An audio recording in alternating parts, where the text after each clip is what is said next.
ఒక్కసారి కొమ్మూరి గోల్డ్ కి కాల్ చేయండి. తాకట్లో ఉన్న మీ బంగారాన్ని విడిపించి మార్కెట్ ప్రైస్ కి వాళ్ళు కొనుక్కుని మిగతా డబ్బులు మీకు ఇచ్చేస్తారు. హాయ్, వెల్కమ్ టు మనం టీవీ. మనం టీవీ ఉన్నది మన కోసం. అనవసరంగా ఎక్కువ భయపడ్డాం, చాలా ఊహించేసుకున్నాం. అందుకే అవసరమైన దానికంటే ఒక ఇంత ఎక్కువ జాగ్రత్త పడ్డాం. కానీ అంత సీన్ లేదని తేలిపోయింది. లైట్ తీసుకో బాసు, డోంట్ వర్రీ. సో ప్రస్తుతం బీఆర్ఎస్ సర్కిల్స్లో ఏ ఇద్దరు ముఖ్యులు కలిసినా ఇలాగే మాట్లాడుకుంటున్నారట. ఇంతకీ ఇన్నాళ్ళు ఏ విషయంలో భయపడ్డారు వాళ్ళంతా? ఇప్పుడు ఆ భయం ఎందుకు పోయింది? ఎవరిని లైట్ తీసుకోవాలని అనుకుంటున్నారు? తెలంగాణ మున్సిపల్ ఎన్నికల ఫలితాల రాజకీయంగా చాలా ప్రశ్నలకు సమాధానం చెప్పాయి. పార్టీల గుర్తుల మీద జరిగిన లోకల్ పోర్లో ఎవరి బలం ఏంటో తేలిపోయింది. పైకి ఎవరిని భీంకాలు పలికినా అంతర్గత విశ్లేషణలో మాత్రం వాస్తవాల గురించి మాట్లాడకుండా జరిగిన లాభ నష్టాలు, ఇక మీదట తీసుకోవాల్సిన జాగ్రత్తల గురించి అన్ని పార్టీల్లో మాట్లాడుకుంటున్నారట. సో ఈ క్రమంలోనే బీఆర్ఎస్లో ఒక ఇంట్రెస్టింగ్ డిస్కషన్ నడుస్తుంది. తెలంగాణ జాగృతి అధ్యక్షురాలు కవిత వల్ల మనకు ఏదైనా డ్యామేజ్ అయిందా, కారు గుర్తు మీద ఆమె ప్రభావం ఏమన్నా ఉందా అంటూ రకరకాల విశ్లేషణలు జరుగుతున్నాయి పార్టీలో. సో వాటి సారాంశమే భయపడాల్సిన పని లేదన్న కన్క్లూజన్ అంటున్నాయి పార్టీ వర్గాలు. మొన్నటి మున్సిపల్ ఎన్నికల్లో ఆల్ ఇండియా ఫార్వర్డ్ బ్లాక్ తరఫున పోటీ చేశారు కొందరు కవిత అనుచరులు. ఎక్కడ వాళ్ళ ప్రభావం తమ మీద లేదన్న నిర్ధారణకు వచ్చారట బీఆర్ఎస్ పెద్దలు. పార్టీ నుంచి బయటకు వెళ్ళిపోయాక కవిత మాట తీరు, ఆమె దూకుడు చూసి ఈ ఎన్నికల్లో ఆమె ప్రభావం ఎంతో కొంత ఉంటుందని, అక్కడక్కడ గెలుపు అవకాశాలు దెబ్బతింటాయోనని కూడా భయపడ్డారట బీఆర్ఎస్ లీడర్స్. కవిత పార్టీ నుంచి సస్పెండ్ అయ్యాక పార్టీ గుర్తు జరిగిన మొదటి ఎన్నికలు కావడంతో సహజంగానే కంగారు పడ్డామని, అంత అవసరం లేదని ఫలితాలు చెప్పాయని మాట్లాడుకుంటున్నారు గులాబీ లీడర్స్.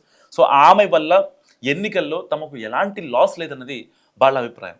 10 ఏళ్ళు అధికారంలో ఉండి ఇప్పుడు ప్రతిపక్షంలోకి వచ్చిన కారు పార్టీ గత లోక్సభ ఎన్నికల్లో పూర్తిగా విఫలమైంది. 2 ఏళ్లుగా కాంగ్రెస్ ప్రభుత్వాన్ని గట్టిగానే విమర్శిస్తోంది.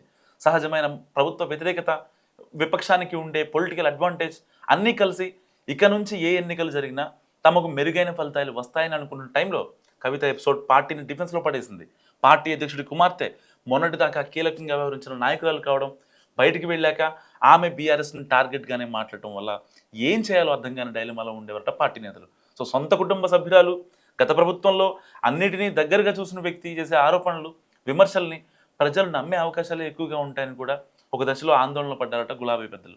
అదే సమయంలో జూబ్లీస్ ఉప ఎన్నిక జరిగినా అందులో కవిత ఎంటర్ అవ్వకపోవడంతో ఊపిరి పీల్చుకున్నారు. కానీ మున్సిపల్ ఎన్నికల్లో మాత్రం ఎఫెక్ట్ పడుతుందని భయపడ్డా అలాంటిది ఏం లేదని ఫలితాలు చెప్పాయంటూ చాలా రిలాక్స్డ్గా ఉన్నారట గులాబీ సీనియర్ నేతలు. కవిత వల్ల తమకు ఎక్కడా డ్యామేజ్ కాలేదన్న నిర్ణయానికి రావడంతో పాటు ఆమె విషయంలో ఇప్పటి వరకు తాము వ్యవహరించిన తీరు కరెక్ట్ అని కూడా భావిస్తున్నారట. ప్రభావం లేదని తేలిపోయింది కాబట్టి ఇక ఆమెను లైట్ తీసుకోవడమే బెటర్ అన్న చర్చలు కూడా జరుగుతున్నాయి పార్టీలో.